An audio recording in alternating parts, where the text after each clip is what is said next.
Attack of the Killer Algae by Sandie Lee. What's green, leafy, lives underwater, can grow up to 2.8 meters in height, and is considered a killer? Caulerpa taxifolia, or more commonly known as killer algae. What is algae? Algae were one of the first plants to develop in our seas from tiny, simple-celled creatures called bacteria.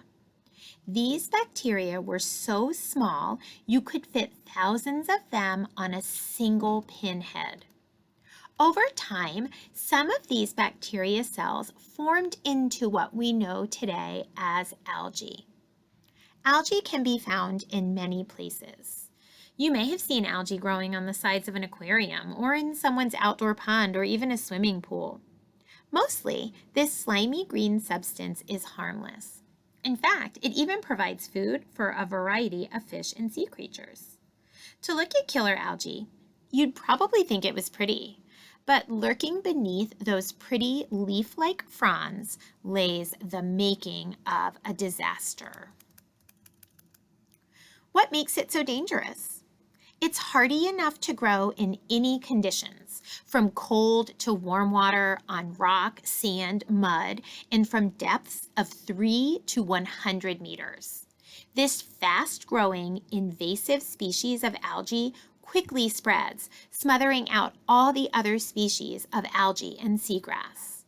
Plus, it's highly toxic to many species of fish and sea life. How does it spread?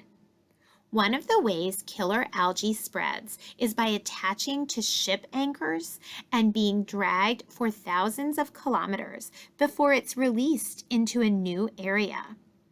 Around 1985, this pretty killer was accidentally introduced into the Mediterranean Sea. It soon began to spread and become a poisonous problem. It now covers 32,000 acres of the coast of France, Spain, Italy, and Croatia. People here who depend on fishing for their livelihoods are in trouble as this killer algae takes over the sea floors.